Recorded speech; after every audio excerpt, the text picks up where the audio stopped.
ಪಾರ್ವತಿ ಜನನಿ ಮಗುನ ಅತಿಯಾಗಿ ಹಚ್ಕೊಂಡಿದ್ದನ್ನು ಕಂಡು ಪಾರ್ವತಿನ ಕರ್ಕೊಂಡು ಬೇರೆ ಮನೆ ಮಾಡ್ಕೊಂಡು ಹೋಗಿ ಅಂತ ಅಂದಿದ್ದೆ. ಇದು ನಮ್ಮ ಪಾರ್ವತಿದೆ ಮಗು ಅಂತ ಗೊತ್ತಾದ್ಮೇಲೆ ನಮ್ಮ ಪಾರ್ವತಿನೇ ಮಗಳ ರೂಪದಲ್ಲಿ ಬಂದಿರೋ ದೇವತೆ ಅಂತ ಅನ್ನಿಸ್ಬಿಡ್ತು. ಅದಕ್ಕೆ ನೀವು ಬಾಡಿಗೆ ಮನೆ ಮಾಡ್ಕೊಂಡು ಹೋಗೋದನ್ನು ತಡೆದೆ. ನನ್ನ ಮಗಳು ಅರಸನಕೋಟೆ ನೆಮ್ಮದಿಗೋಸ್ಕರ ತಾನು ಹೆತ್ತ ಮಗಳನ್ನ ತ್ಯಾಗ ಮಾಡಿದ್ದಾಳೆ ಅಂದ್ಕೊಂಡು ಕೊಟ್ಟು ಭಾಷೆಗೆ ಕಟ್ಟು ಬಿದ್ದು ಕಷ್ಟಪಟ್ಟು ಸುಮ್ಮನಿದ್ದೆ. ಆದರೆ ಯಾವಾಗ ಆ ರತ್ನವೇಣಿ ನಮ್ಮ ಮನೆಗೆ ಬಂದು ಜನನಿ ಮಗು ನಾಮಕರಣಕ್ಕೆ ನಮ್ಮ ಪಾರ್ವತಿಗೆ ಬರ್ಕೊಡ್ದು ಅಲ್ಲೋ, ನನಗೆ ತಡ್ಕೊಳಕ್ಕಾಗಲಿಲ್ಲ. ನನ್ನ ಮಗಳ ಮಗು ನಾಮಕರಣಕ್ಕೇನೆ ಅವಳನ್ನು ಬರಬಾರ್ದು ಅಂತ ತಡೆದ್ರೆ ಹೇಗೆ? ನಮ್ಮ ಪಾರ್ವತಿ ತ್ಯಾಗಕ್ಕೆ ಅರ್ಥನೇ ಇಲ್ಲ ಅನಿಸ್ಬಿಡ್ತು ನನಗೆ. ನನ್ನ ಮಗಳಿಗೋಸ್ಕರ ನಾನು ಏನಾದರೂ ಮಾಡಲೇಬೇಕು. ಅದಕ್ಕೆ ಈ ಮಗುನೇ ಆಗಬೇಕು ಅಂತ ಅಂದ್ಕೊಂಡು ಅಲ್ಲಿಂದ ಈ ಮಗುನ ಎತ್ಕೊಂಡು ಬರೋ ತೀರ್ಮಾನ ಮಾಡಿದೆ. ದೊಡ್ಡದ ಮಾಸೆ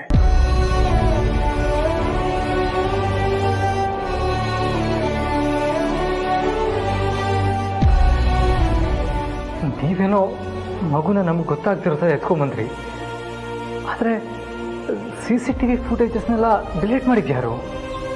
ದಾಮಿನಿ ಮೇಡಮ್. ಚಿಕ್ಕಮ್ಮನ? ಹೌದು. ನಾನು ಮಗುನ ಎತ್ಕೊಂಡ್ಬಂದಿದ್ದು ಅವ್ರಿಗೂ ಗೊತ್ತು. ಅದಕ್ಕೆ CCTV ಫುಟೇಜ್ನ ಡಿಲೀಟ್ ಮಾಡಿದ್ರಂತೆ. ಅವರೇ ಇಲ್ಲಿಗೆ ಬಂದು ಹೇಳಿದ್ರು.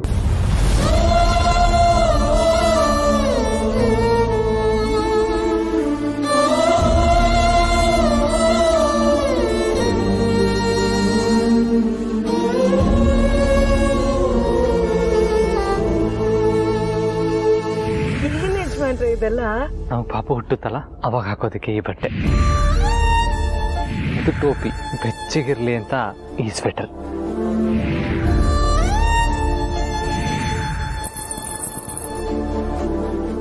ನಮ್ಮ ಪಾಪು ಪುಟಾಣಿ ಕಾಲಿಗೆ ಈ ಕೆಚ್ಚೆ.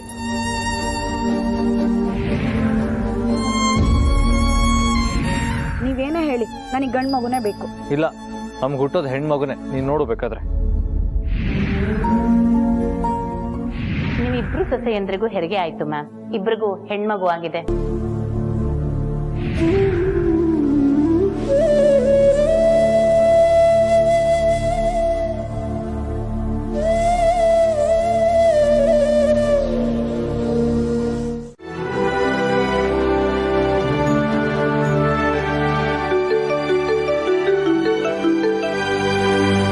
ಹಲೋ ಯಜಮಾನ್ರೆ, ಮಗು ಸಿಕ್ತಾ? ಇಲ್ಲ ಪಾರು, ಹುಡುಕ್ತಾ ಇದ್ದೀನಿ. ಖಂಡಿತ ಇವತ್ತು ಮಗು ಸಿಕ್ಕೇ ಸಿಗುತ್ತೆ ಯಜಮಾನ್ರೆ, ಯೋಚನೆ ಮಾಡ್ಬೇಡಿ.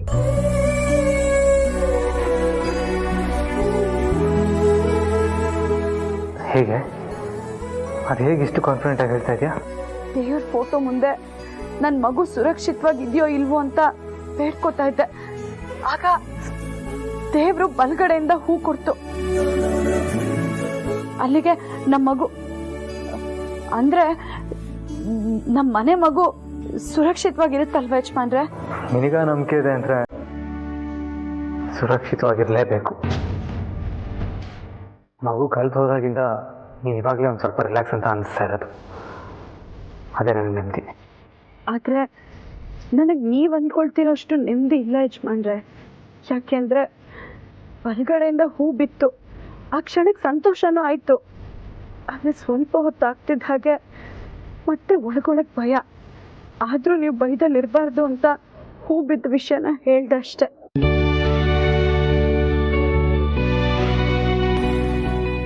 ಪಾರು, ನಾನು ಮಾತಾಡ್ತಾ ಇರೋದು ಕೇಳಿಸ್ತಾ ಇದೆಯಾ? ಹಾ ಯಜಮಾನ್ರೆ, ಕೇಳಿಸ್ತಾ ಇದೆ. ಇವತ್ತು ನಮ್ಮ ಮಗು ಸಿಕ್ಕೇ ಸಿಗುತ್ತಲ್ವಾ?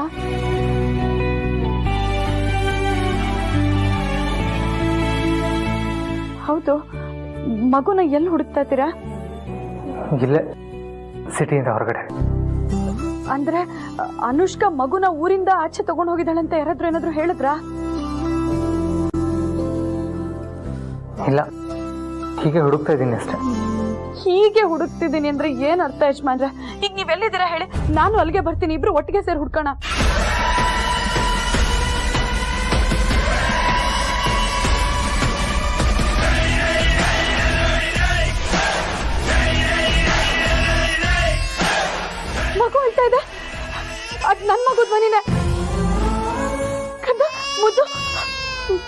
ವಿದ್ಯಾ ಎಲ್ಲಿದ್ಯಮ್ಮ? ಯಜಮಾನ್ರೆ, ನೀವು ಮಗು ಸಿಕ್ಕಿಲ್ಲ ಅಂತಂದ್ರೆ ಮಗು ಅಳ್ತಾ ಇದೆ ಅಲ್ಲಿ. ಹಲೋ ಹಲೋ ಯಜಮಾನ್ರೆ, ಹಲೋ ಹಲೋ ಪುಟ್ಟಿ ಕಂದ. ಯಜಮಾನ್ರೆ ಯಾಕೇನು ಮಾತಾಡ್ತಾ ಇಲ್ಲ?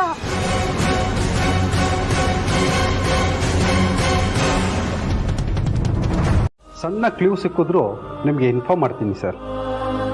ಆಯ್ತು ಇನ್ಸ್ಪೆಕ್ಟರ್, ಥ್ಯಾಂಕ್ ಯು. ಅಖಿಲ, ಮಕ್ಕಳಿಗೆ ಸೊಸೆಯಂದ್ರಿಗೆ ಧೈರ್ಯ ಹೇಳ್ಬೇಕಾದ್ ನೀನೇ ಈಗ ಧೈರ್ಯ ಕೆಟ್ರೆ ಹೇಗೆ? ಮಕ್ಳಿಗೆ ಧೈರ್ಯ ಹೇಳ್ತೀನಿ, ಅದ್ರ ಅರ್ಥ ನನಗೆ ತುಂಬಾ ಧೈರ್ಯ ಇದೆ ಅಂತ ಅಲ್ಲ.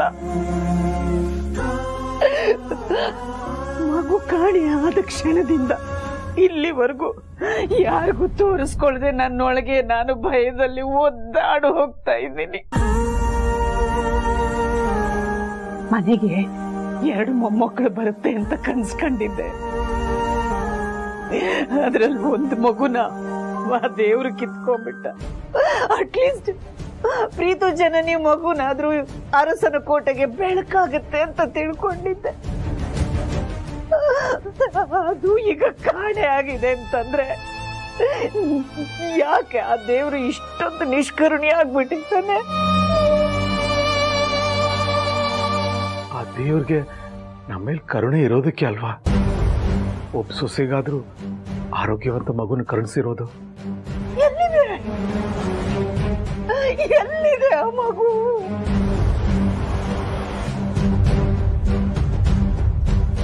ಇಷ್ಟು ಚಿಕ್ಕ ಮಗುನ ಹೆತ್ತ ತಾಯಿಯಿಂದ ದೂರ ಮಾಡೋದಕ್ಕೆ ಆ ಕಟಕಿ ಅನುಷ್ಕನ್ಗೆ ಅದು ಹೇಗಾದ್ರೂ ಮನಸ್ಸು ಬಂತೋ?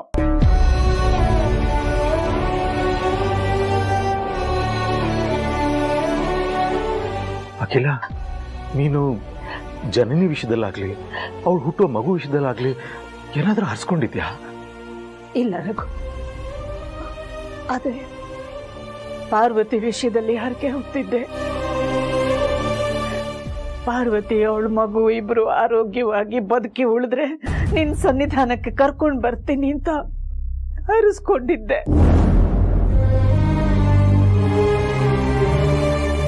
ಪಾರ್ವತಿ ಮಗು ಬಗ್ಗೆ ಹರಿಸ್ಕೊಂಡಿದ್ದೆ. ಆದ್ರೆ ಹರಕೆ ತೀರ್ಸೋ ಅವಕಾಶನೇ ಆ ದೇವ್ರು ಕೊಡ್ಲಿಲ್ಲ.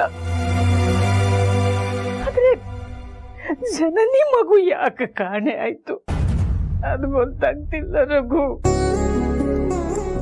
ಅಖಿಲ, ನಮ್ಗೆ ಅರ್ಥ ಆಗ್ತಾ ಇರೋ ಎಷ್ಟೋ ವಿಷಯಗಳು ಜೀವನದಲ್ಲಿ ನಡೆಯುತ್ತೆ. ಅದು ತಾನಾಗೆ ಅರ್ಥ ಆಗೋ ಸಮಯ ಬರೋವರೆಗೂ ನಾವು ತಾಳ್ಮೆಯಿಂದ ಕಾಯ್ಬೇಕು ಅಂತ ನೀನೇ ಹೇಳ್ತಿರ್ತೀಯಲ್ಲ. ಈಗಲೂ ಅಷ್ಟೇ ಅಖಿಲ, ಆ ಸಮಯ ಬರೋವರೆಗೂ ನೀನು ಸ್ವಲ್ಪ ಸಮಾಧಾನ ತಾಳ್ಮೆ ಕಂಡ್ಕೋತೀಯ ನನಗೋಸ್ಕರ.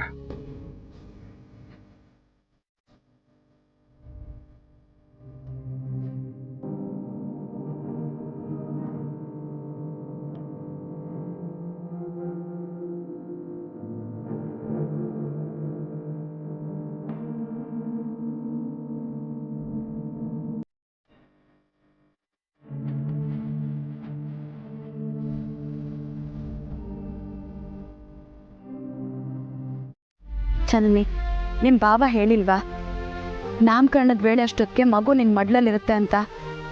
ಯೋಚನೆ ಮಾಡ್ಬಿಡ, ಧೈರ್ಯವಾಗಿರು. ಸರಿಯಾದ ಸಮಯಕ್ಕೆ ಊಟ ಮಾಡು, ಸರಿನಾ? ನಾನು ನಿನಗೆ ಮತ್ತೆ ಫೋನ್ ಮಾಡ್ತೀನಿ.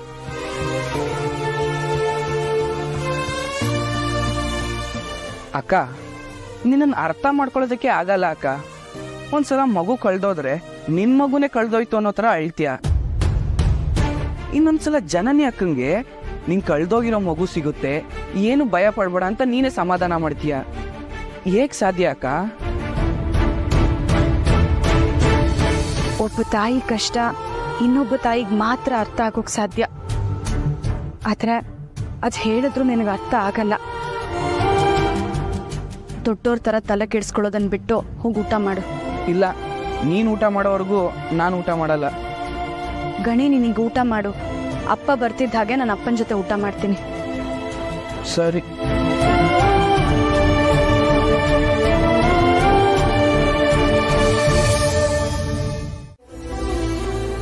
ಹೇಗಿದೆಯಮ್ಮ? ಅಪ್ಪ, ನನ್ ಮಗು ಕಾಡ್ತಿಲ್ಲ ಅಪ್ಪ.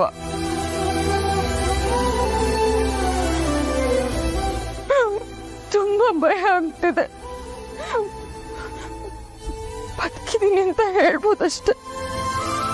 ಅಮ್ಮವ್ರೆ, ಅದು ನಾನು ಯಾಕೆ ಬಂದೆ ಅಂದರೆ, ನನ್ಗೆ ಅರ್ಥ ಆಗ್ತಿದೆ ಹನುಮಂತು. ಅರಸನ ಕೋಟೆ ಕಷ್ಟನೆಲ್ಲ ನಿನ್ ಕಷ್ಟ ಅಂತ ಅನ್ಕೊಂಡಿರೋನು ನೀನು. ಜನನಿ ಮಗು ಕಾಣೆ ಆಗಿದೆ ಅಂತ ಗೊತ್ತಾಗ್ತಿದ್ದ ಹಾಗೆ ಮಂಡಿ ಟ್ರೀಟ್ಮೆಂಟಿಗೆ ಅಂತ ಹಳ್ಳಿಗೆ ಹೋದನು ವಾಪಸ್ ಬಂದ್ಬಿಟ್ಟಿದೀಯಾ? ಮಗು ಕಾಣೆ ಆಗಿರೋದ್ರಿಂದ ನಿನಗೆ ಎಷ್ಟು ಆತಂಕ ಆಗ್ತಿದೆ ಅನ್ನೋದು ನಿನ್ ಕಣ್ಣಲ್ಲಿರೋ ಭಯ ನೋಡಿನೇ ಅರ್ಥ ಮಾಡ್ಕೊಳ್ಬನ್ನಿ. ನೀನೇನು ಹೆದರ್ಕೋಬೇಡ, ಮಗು ಬೇಗ ಸಿಗತ್ತೆ. ಹೋಗ್, ಮನೆಗೆ ಹೋಗಿ ವಿಶ್ರಾಂತಿ ತಗೋ. ಅಖಿಲಮ್ಮ ಕಷ್ಟಪಡೋದನ್ನ ಯಾವತ್ತೂ ಸಹಿಸದೇ ಇರೋನು. ಇವತ್ತು ನನ್ನಿಂದಾನೇ ಅವ್ರ ಇಡೀ ಕುಟುಂಬ ಕಷ್ಟಪಡ್ತಿದೆಯಲ್ಲ. ಹೋಗು ಹನುಮಂತು. ದೊಡ್ಡ ಯಜಮಾನರು ನನ್ನ ಮಗಳು ಕೂಡ ಅವ್ರ ಕುಟುಂಬನೇ ತಾನೇ. ಅವ್ರ ಕುಟುಂಬಕ್ಕೆ ನಾನು ನ್ಯಾಯ ಕೊಡೋಕೆ ಹೋಗ್ತಿರೋದು ಇಲ್ಲ. ಮುಂದೆ ಇಟ್ಟಿರೋ ಹೆಜ್ಜೆನ ಹಿಂದೆ ತೆಗಿ ಕೂಡ್ದು ನಾನು.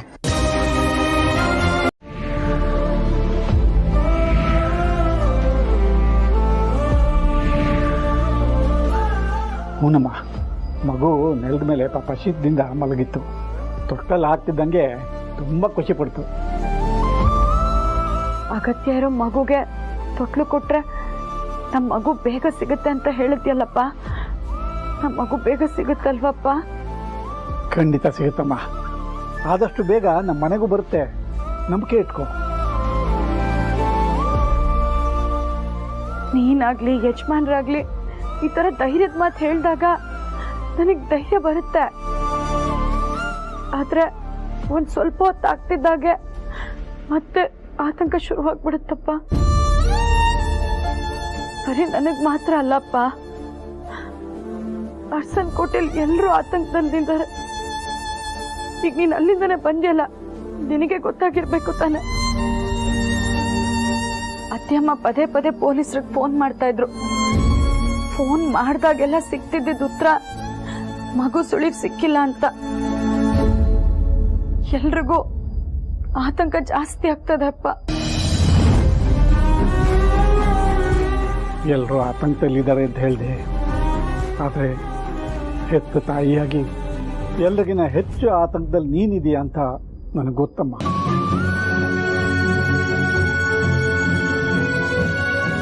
ಆ ಆತಂಕಕ್ಕೆ ಒಂದು ಪರಿಹಾರ ಸಿಗಲಿ ಅಂತ ನಾನು ಇಷ್ಟೊತ್ತವರೆಗೂ ದೇವಸ್ಥಾನದಲ್ಲಿ ದೇವ್ರನ್ನ ಬೇಡ್ಕೋತಾ ಕೂತಿದ್ದೆ. ಪಾಪ, ನಿನಗೆ ನನ್ನಿಂದ ಎಷ್ಟು ಚಿಂತೆ ಅಲ್ವಾ? ಮಗು ಹುಟ್ಟಿದ್ದಾಗೆ ಮಗುನ ಭುಜದ ಮೇಲೆ ಕೂರಿಸ್ಕೊಂಡು ಊರೆಲ್ಲ ಸುತ್ತಿಸ್ತೀನಿ ಅಂತ ಹೇಳ್ತಾ ಇದ್ದೆ. ನಿನ್ ಕೈ ಕೊಡಲ್ಲ ಅಂತಾನು ನಿನ್ನ ರೇಗಿಸ್ತಿದ್ದೆ. ಆ ಖುಷಿನೆಲ್ಲ ನಾನು ನಿನ್ನಿಂದ ಕಿತ್ಕೊಂಡ್ಬಿಟ್ಟೆ ಅಲ್ವಾ ಅಪ್ಪ? ಆದ್ರೂ ಪಾಪ ಮಗು ಅರ್ಸನ್ ಕೋಟೆ ಗೇಟ್ ಒಳಗಾದ್ರೂ ಇದೆ ಅನ್ನೋ ನೆಮ್ಮದಿ ಇತ್ತು ನಿನಗೆ. ಈಗ ಅದು ಇಲ್ಲ ಅಲ್ವಾ ಅಪ್ಪ? ಹೆತ್ತ ಮಗುನ ಕಾಪಾಡ್ಕೊಳ್ಳೋದು ನನ್ನ ಕರ್ತವ್ಯ ಆಗಿತ್ತು. ಆದ್ರೆ ಈಗ ನಿನಗೆ ನನ್ನ ಮೇಲೆ ತುಂಬಾ ಕೋಪ ಬರ್ತಿರ್ಬೇಕಲ್ವಪ್ಪ? ನಿನ್ನದಲ್ಲದ ತಪ್ಪಿಗೆ ನಿನ್ನನ್ನು ಹೊಣೆ ಮಾಡೋಷ್ಟು ದಡ್ಡ ಅಲ್ಲಮ್ಮ ನಿಮ್ಮಪ್ಪ. ಊಟ ಮಾಡಿದ್ಯಾ? ಮಾಡಿರಲ್ಲ ಅಂತ ನನಗೆ ಗೊತ್ತು. ನಡಿ ಊಟ ಮಾಡೋಣ. ಇಲ್ಲಪ್ಪ, ನನ್ನ ಮಗು ಕ್ಷೇಮವಾಗಿದೆಯೋ ಇಲ್ವೋ ಅಂತ ತಿಳ್ಕೊಳ್ಳೋವರೆಗೂ ನನಗೆ ಊಟ ಸೇರಲ್ಲ. ಅದು ಎಲ್ಲಿದೆಯೋ, ಹೇಗಿದೆಯೋ, ಹಾಲು ಕುಡಿತೋ ಅಥವಾ ಹಸ್ಕೊಂಡು ಅಳ್ತಿದ್ಯೋ ಏನೋ. ಚಿಂತೆ ಮಾಡಬೇಡಮ್ಮ. ಮಗು ಯಾರ ಹತ್ರ ಇದೆಯೋ, ನೀನೆಷ್ಟು ಆ ಮಗುನ ಪ್ರೀತಿಯಿಂದ ನೋಡ್ಕೋತಿದ್ಯೋ ಅವರು ಅಷ್ಟೇ ಚೆನ್ನಾಗಿ ನೋಡ್ಕೋತಿರ್ತಾರೆ. ಏನಪ್ಪ ನೀನು ಎಲ್ಲ ಕಣ್ಣಾರೆ ನೋಡ್ ಬಂದ ಹಾಗೆ ಮಾತಾಡ್ತಾ ಇದೀಯಾ? ನಂಬಿಕೆನೇ ಜೀವನ ಅಂತಾರೆ, ಕೇಳಿದೀಯಾ? ಈಗ ನಾವು ನಿನ್ನ ಮಗುನ ಯಾರೋ ನಿನ್ನಷ್ಟೇ ಪ್ರೀತಿಯಿಂದ ನೋಡ್ಕೊತಿದ್ದಾರೆ ಅಂತ ನಂಬ್ಕೊಂಡ್ರೆ ಅದೇ ನಿಜ ಆಗ್ಬೋದು ಅಲ್ವಾ? ಆಗಲಿ ಅಲ್ವಾ, ನಮಗೂ ಮಗುನ ಹುಡ್ಕೋದಕ್ಕೆ ಧೈರ್ಯ ಬರುತ್ತೆ, ಉತ್ಸಾಹ ಬರುತ್ತೆ. ಮಗು ಯಾರೋ ಒಳ್ಳೆಯವ್ರ ಕೈಲೇ ಸೇರಿದೆ ಅಂತ ನಂಬ್ಕೊಳ್ಳೋಣ.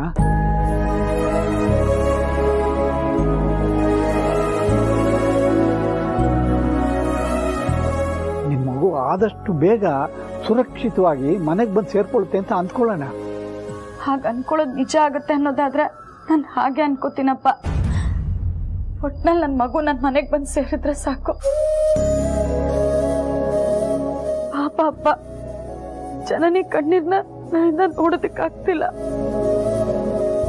ನಾನು ದೊಡ್ಡ ಯಜಮಾನ್ರು ಆ ಮಗುನ ಪಾರ್ವತಿ ಹೆತ್ತು ಮಗು ಅಂತ ಅರಸನ ಕೋಟೆಯವ್ರಿಗೆ ಗೊತ್ತು ಮಾಡೇ ಕರ್ಕೊಂಡು ಬರಬೇಕು ಅಂತ ಅಂದ್ಕೊಂಡಿದ್ದೀವಿ. ಆದರೆ ಇವಳು ನೋಡಿದ್ರೆ ಈಗಲೂ ಜನನಿ ಬಗ್ಗೆನೇ ಯೋಚನೆ ಮಾಡ್ತಿದ್ದಾಳಲ್ಲ.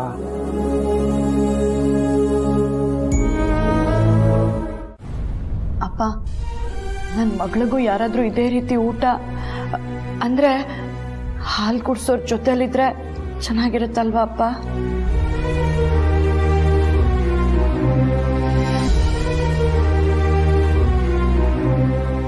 ಜಾಣೆ ಬಂಗಾರ ನೀನು. ನಿಮ್ಮ ಅಮ್ಮನ ಥರನೇ ಯಾರಿಗೂ ಕಷ್ಟನೇ ಕೊಡಲ್ಲ. ಆದರೆ ಅಮ್ಮನಷ್ಟು ತ್ಯಾಗದ ಗುಣ ನಿನಗೆ ಬೇಡಕ್ಕಂತ. ಯಾಕೆ ಅಂದರೆ ಮುಂದೆ ನಿನಗೆ ಸುಖನೇ ಇರಲ್ಲ.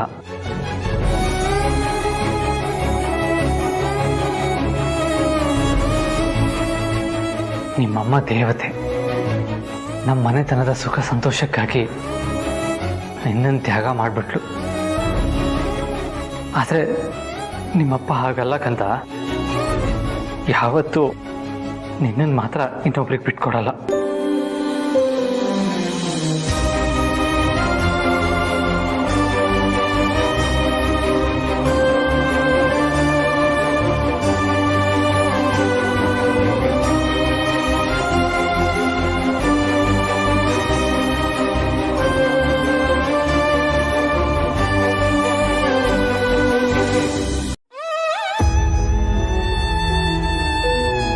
ನಾನೀಗ ಹರಕೆ ಕಟ್ಕೋತೀನಿ. ನಾನು ಕೇಳಿದ್ದನ್ನು ಮಾತ್ರ ಈಡೇರಿಸು ಸ್ವಾಮಿ.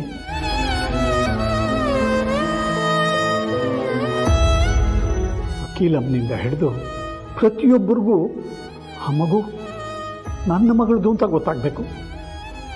ನನ್ನ ಮಗಳ ಮಗುವಾಗಿ ಬೆಳಿಬೇಕು. ನನ್ನ ಮಗಳನ್ನೇ ಅಮ್ಮ ಅನ್ಬೇಕು. ದಯವಿಟ್ಟು ನನ್ನ ಬೇಡಿಕೆನ ಈಡೇರಿಸು ತಂದೆ.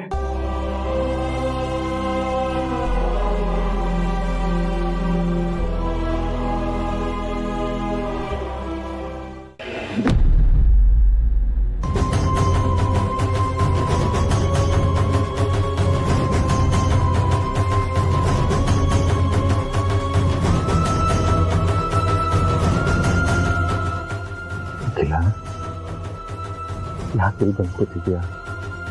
ನಿದ್ದೆ ಬರ್ತಿಲ್ವಾ? ಹೇಗೆ ನಿದ್ದೆ ಬರುತ್ತೆ ರಘು? ನಮ್ಮ ಮೊಮ್ಮಗು ಕಾಣೆಯಾಗಿದೆ. ಯಾರೋ ಎತ್ಕೊಂಡು ಹೋಗ್ಬಿಟ್ಟಿದ್ದಾರೆ. ಹಗಲು ರಾತ್ರಿ ಹುಡುಕ್ತಾನೇ ಇದ್ದೀವಿ. ಪೊಲೀಸ್ ಕಂಪ್ಲೇಂಟ್ ಕೊಟ್ಟಿದ್ದೀವಿ. ಆದ್ರೂ ಪತ್ತೆ ಆಗಿಲ್ಲ. ಎಂಥ ವಿಚಿತ್ರದ ಸಂದಿಗ್ಧದಲ್ಲಿ ಸಿಕ್ಕಾಕೊಂಡ್ಬಿಟ್ಟಿದ್ದೀವಿ. ಎಂಥ ಸಂಕಟ ಇದು. ಹೇಗ್ ನಿದ್ದೆ ಬರುತ್ತೆ ರಘು?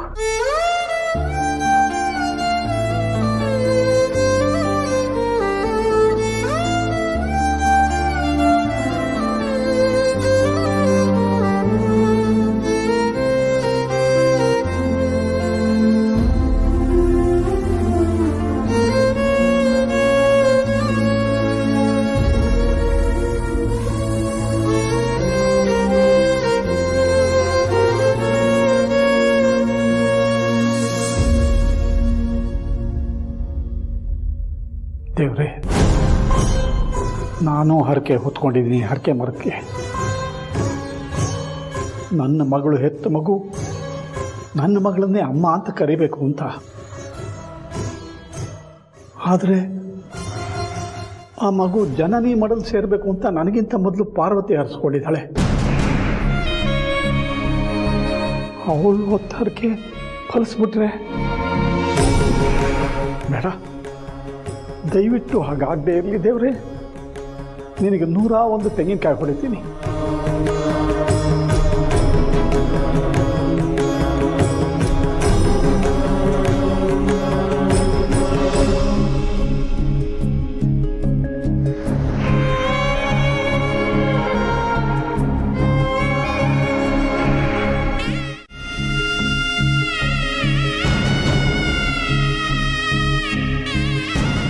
ಯಾಕಮ್ಮ ಇದು ಬಂದೆ? ನಿದ್ದೆ ಬರಲಿಲ್ವಾ? ನಿನ್ನ ಜೊತೆ ಜೋರಾಗಿ ಮಾತಾಡಿದ್ನಲ್ಲ, ಪಾಪ ಪ್ರಜ್ಞೆ ಕಾಡ್ತಿತ್ತಪ್ಪ. ಅದು ಅಲ್ಲದೆ ಮಗು ಬೇರೆ ಕಾಣ್ತಿಲ್ವಲ್ಲ, ನಿದ್ದೆ ಹೇಗೆ ಬರುತ್ತೆ ಹೇಳು? ನೀನೇನೇ ಹೇಳಿದ್ರು ನಾನು ಒಳ್ಳೇದಕ್ಕೆ ಹೇಳಿರ್ತೀಯ. ಅಂಥದ್ರಲ್ಲಿ ನಾನು ನಿನ್ನ ಜೊತೆ ಆ ರೀತಿ ಜೋರಾಗಿ ಮಾತಾಡಬಾರ್ದಾಗಿತ್ತು. ನಾನೇನಾದರೂ ತಪ್ಪಾಗಿ ಮಾತಾಡಿದರೆ ದಯವಿಟ್ಟು ಕ್ಷಮಿಸ್ಬಿಡಪ್ಪ.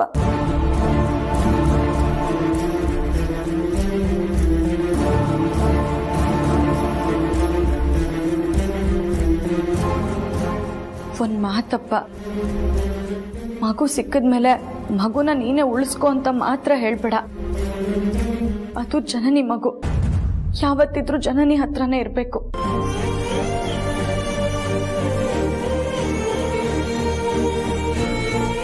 ಒಂದ್ಸಲ ಮಗು ಕ್ಷೇಮವಾಗಿ ಮನೆಗೆ ವಾಪಸ್ ಬರಲಿ ಅಂತ ಹರ್ಸು.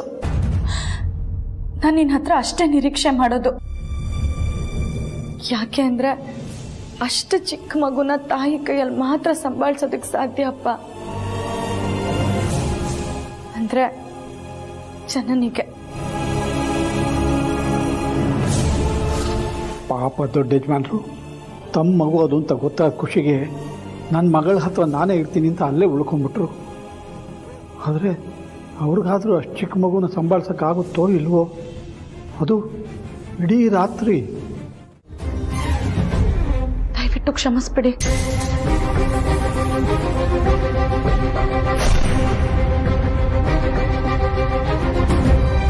ಆದ್ರೆ ಎಷ್ಟು ಯೋಚನೆ ಮಾಡಿದ್ರು ಆ ಹಿತಶತ್ರುಗಳು ಯಾರು ಅನ್ನೋದು ಗೊತ್ತಾಗ್ತಿಲ್ವಲ್ಲಮ್ಮ.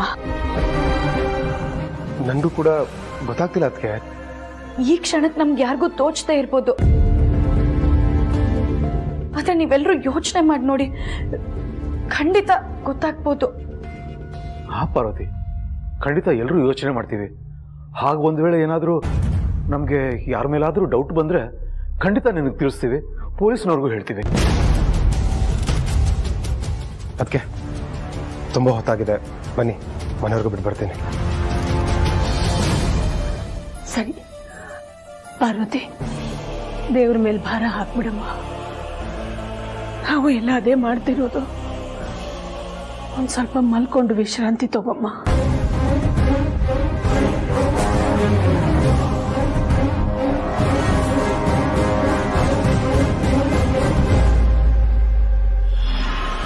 ಮತ್ತೆ ಮಗುನ ಇಂಥವ್ರಿಗೆ ತಗೊಂಡು ಹೋಗಿದ್ದಾರೆ ಅಂತ ಗೊತ್ತಾದ್ರೆ ಹೇಗೂ ಕಂಡು ಹಿಡಿಬೋದಾಗಿತ್ತು. ಆದ್ರೆ ಅದೇ ದಿನದಿಂದ ದಿನಕ್ಕೆ ಕಗ್ಗಂಟಾಗ್ತಾ ಹೋಗ್ತಿದೆ. ಹೇಗತ್ತೆ ಮಗುನ ಹುಡ್ಕೋದು? ನಮ್ಮ ಮಗು ಯಾವಾಗ ನಮ್ಮ ಕೈಗೆ ಬಂದು ಸೇರುತ್ತೆ? ಜನನಿ, ಯೋಚನೆ ಮಾಡ್ಬೇಡಮ್ಮ. ಆದಷ್ಟು ಬೇಗ ನಿನ್ ಮಗು ನಿನ್ ಕೈ ಸೇರುತ್ತೆ.